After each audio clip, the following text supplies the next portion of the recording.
सलामकुम, कैसे आप सब? उम्मीद है आप सब खैरियत से होंगे। आपने प्रीवियस लेक्चर भी मेरे देखे होंगे और इंशाल्लाह आज हम नया लेक्चर स्टार्ट करने जा रहे हैं इंग्लिश के बारे में, क्योंकि हमारे पास 4 पैरेलल सब्जेक्ट्स आ रहे थे। एक फिज़िक्स आ रहा था, देन हमारे पास सेकंड केमिस्ट्री था, फिर बायोलॉजी था एंड थर्ड फोर्थ हमारे पास इंग्लिश आता है। इंग्लिश हमारे पास सबसे अहम होता है और सबसे ईजी टॉपिक्स आते हैं उनमें से।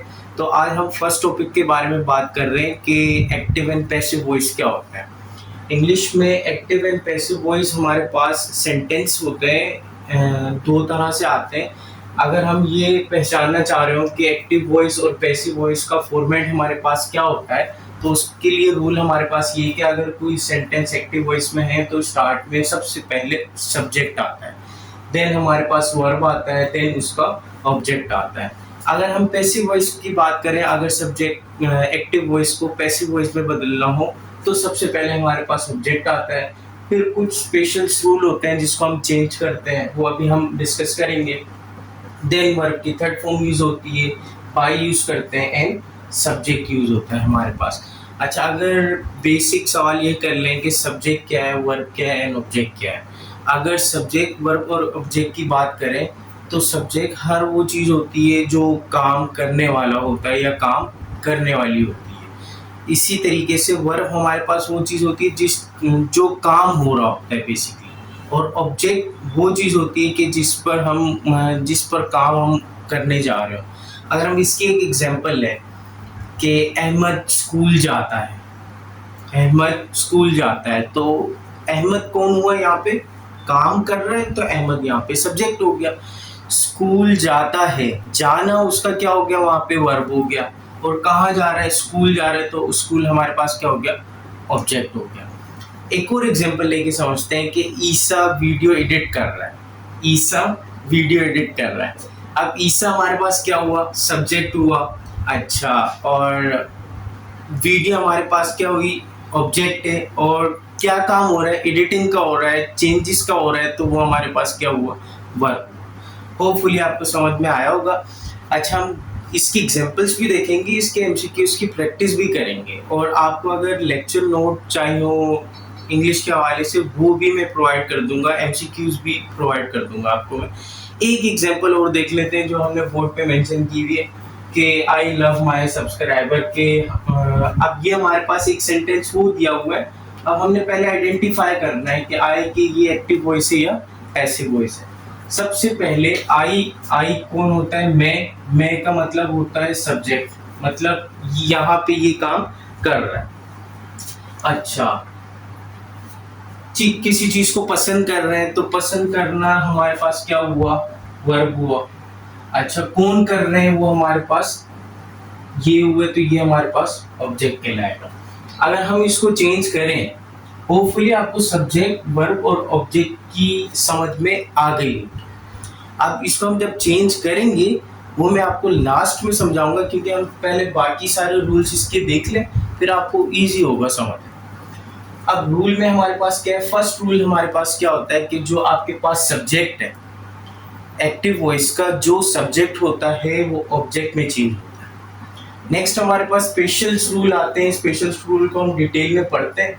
थर्ड पे चले जाते हैं। थर्ड हमारे पास ये होता है कि हम वर्ब की थर्ड फॉर्म यूज करते हैं। होपफुली आपने फॉर्म्स ऑफ वर्ब याद की होंगी, बेसिक्स होती हैं। वर्ब की थर्ड फॉर्म की एक आइडेंटिफिकेशन ये भी, ज्यादातर फॉर्म्स ऑफ वर्ब में वर्ब की थर्ड फॉर्म की लास्ट में ई ओ डी का यूज होता है। लास्ट में हमारे पास बाय आता है, बाय ऐड करते हैं, और जो उस एक्टिव वॉइस का हमारे पास ऑब्जेक्ट होता है उसको सब्जेक्ट में बदला जाता है। अब स्पेशल रूल हमने समझने होंगे, सबसे अहम है स्पेशल रूल हमारे पास किस हवाले से? टेंसेस के हवाले से एंड प्रोनाउंस के हवाले से। टेंसेस हमारे पास तकरीबन डिफरेंट टाइप्स के होते हैं, इसके अंदर 12 कैटेगरीज आती हैं। अच्छा, इस एक्टिव वॉइस पैसिव वॉइस के लिए सबसे पहले आपको ये नहीं कि सारे टेंसेस आने चाहिए, लाजमी नहीं। पहली बात, अगर आते हैं तो बहुत अच्छी बात है, अगर नहीं आते तो कोई प्रॉब्लम नहीं है, क्योंकि उनमें से हमने बहुत कम कंटेंट उठाना है। 30 to 40% मुश्किल से हम टेंसेस से चीज़ें एक्सट्रैक्ट करेंगे, वरना बहुत इजी है। टेंसेस भले ना याद हो, आपने बस ये रूल्स याद रखने हैं। फॉर एग्जांपल अगर एक्टिव वॉइस में verb first forms of verb first use हो रही है, ये वर्ब के लास्ट में एस या ई एस आ रहा है, तो हम वहां पे यूज करेंगे इज एम आर।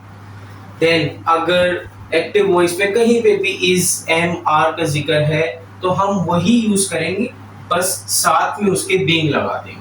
थर्ड हम बात करें कि अगर हैज या हैव का जिक्र आ रहा होगा, तो हैज हैव के साथ हम बीइंग यूज कर देंगे। अगर वर्ब की सेकंड फॉर्म आ रही हो, तो हम वॉज वर यूज करेंगे। अगर वॉज वर लिखा हुआ है, तो वॉज वर और बीइंग में कन्वर्ट करेंगे। नेक्स्ट हमारे पास अगर हैड यूज हो रहा है, तो हैड बीइंग में चेंज कर देंगे। विल यूज हो रहा है, तो विल बी में चेंज होगा। विल हैव अगर आ रहा है, तो विल हैव बीइंग में चेंज होगा।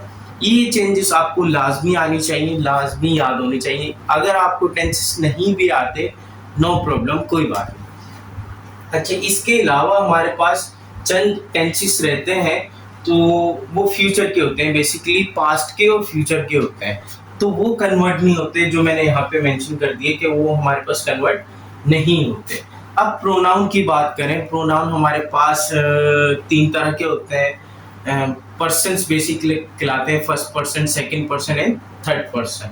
अब हमारे पास जो आई और वी होते हैं, वो फर्स्ट पर्सन होते हैं, ये फॉर नॉलेज के लिए। यहाँ पे के फर्स्ट सेकंड पर्सन आप याद रखो। बेसिक आपने ये याद रखना है कि आई किससे कन्वर्ट होता है, मी के साथ। अगर कहीं मी लिखा हुआ है, तो आप किस में रिप्लेस करोगे उसको, आई में कन्वर्ट करोगे। अगर इसी तरीके से अस लिखा हुआ है, तो वी में कन्वर्ट होगा। यू लिखा है, अगेन यू में कन्वर्ट होगा। देन लिखा है, तो दे में कन्वर्ट होगा। अगर हिम यूज हो रहा है, तो ही में कन्वर्ट होगा। अगर लास्ट में हर यूज हो रहा है, तो शी में कन्वर्ट होगा। ये प्रोनाउंस की कहलाती है हमारे पास सब्जेक्टिव फॉर्म, मतलब ये हमारे पास एज अ सब्जेक्ट यूज होते हैं, और ये हमारे पास यूज होते हैं एज एन ऑब्जेक्ट। अच्छा, जब हम टेंसेस पढ़ रहे थे, तो इसके अंदर डिफरेंट तरह के हमारे पास हेल्पिंग वर्ब आ रहे थे।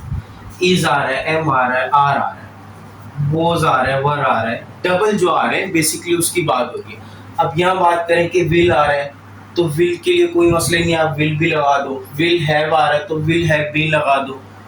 इसी तरह वर्ब की सेकंड फॉर्म आ रही है, या जो सिंगल सिंगल है। अगर डबल की या ट्रिपल की बात करें, जैसे कि अगर इज एम आर आ गया, तो हम पैसिव बनाते हुए इज यूज करेंगे, एम यूज करेंगे या आर यूज करेंगे, सबसे पहले सवाल। इसी तरीके से वॉज या वर आ रहा है, तो हम वॉज यूज करेंगे या वर यूज करेंगे। अब उसके लिए बहुत बहुत शॉर्ट ट्रिक यहाँ पे मैं लेके आया हूँ। वो क्या चीज़ है हमारे पास, अगर आप एक्टिव से पैसिव बना रहे हो, और पैसिव बनाते हुए आपका सब्जेक्ट या तो ही आ जाए, या शी आ जाए, या इट आ जाए, या कोई भी सिंगुलर नेम आ जाए, अहमद, ईसा, हमाद, एक्सवाइजेड, कोई भी सिंगुलर नेम आ जाए, तो आपने वो हेल्पिंग वर्ब यूज करना है जिसके लास्ट में एस आता है, जिसके लास्ट में एस आता है। कैसे? जैसे कि इज हो गया हमारे पास, ये इज आ गया है, यहाँ पे इज आया हुआ है, हैज आया हुआ है, हैज आया हुआ है, वॉज आया हुआ है, वॉज आया हुआ है। ये हमारे पास क्या है, बेसिकली सिंगुलर वर्ब कहलाते हैं, और ये सिंगुलर वर्ब सिंगुलर सब्जेक्ट्स के साथ यूज होते हैं। अगर सब्जेक्ट आपके पास आई है, तो वो लाजमी बात है कि आई के साथ हमेशा एम लगता है। बाकी जो भी हमारे पास ऑब्जेक्ट्स रह गए हैं, ये सब्जेक्ट्स रह गए हैं, उनके साथ हमारे पास बाकी हेल्पिंग वर्ब यूज होते हैं, आर, हैव और वर। क्लियर? होपफुली आपको यहाँ तक समझ में आया होगा। अच्छा, ये तो हमने अब रूल्स पढ़ लिए। अब रूल्स बहुत आसान है, बहुत ज़्यादा आसान थे अगर आप अच्छी सी समझ गए हो तो। अब सबसे परफेक्शन तब आएगी एक्टिव पैसिव में, जब आप चंद एमसीक्यू सॉल्व करोगे, तो आपको होपफुली बहुत बेहतर समझ में आ जाएंगे। एक एमसीक्यूज में यहाँ पे शेयर कर रहा हूँ, बाकी हम नेक्स्ट क्लास में इस एमसीक्यूज की प्रैक्टिस करेंगे, और जितना भी मटेरियल होगा, इंग्लिश, फिजिक्स, केमिस्ट्री, बायो, चाहे वो नोट्स हो, चाहे वो एमसीक्यूज हो, वो मैं आपसे लाजमी शेयर करूँगा। ठीक है? अब हम यहाँ पे चलते हैं कि हमने जो फर्स्ट एग्जांपल देखी थी। फर्स्ट एग्जांपल क्या थी कि आई लव माय सब्सक्राइबर। अब सबसे पहले हमारे पास हमने आइडेंटिफाई करना है who is subject, what is verb and what is object. Subject कौन हुआ जो काम कर रहा है, ऑब्जेक्ट कौन हुआ जिस पर काम हो रहा है, और वर्ब कौन हुआ कोई भी काम जो हमारे पास आता है वो हमारे पास वर्ब कहलाता है। अब ये एक्टिव वॉइस है, अगर मैं इसको पैसिव वॉइस में बदलूं तो दोबारा से हम अपने रूल पे आ जाते हैं। अगर जो आपका हमारे पास अगर आपने सब्जेक्ट बनाना है, तो आपने एक्टिव वॉइस के ऑब्जेक्ट को देखना होगा। अब ऑब्जेक्ट क्या है हमारे पास जो ऑब्जेक्ट लिखा है वो लिखा हुआ है माय सब्सक्राइबर।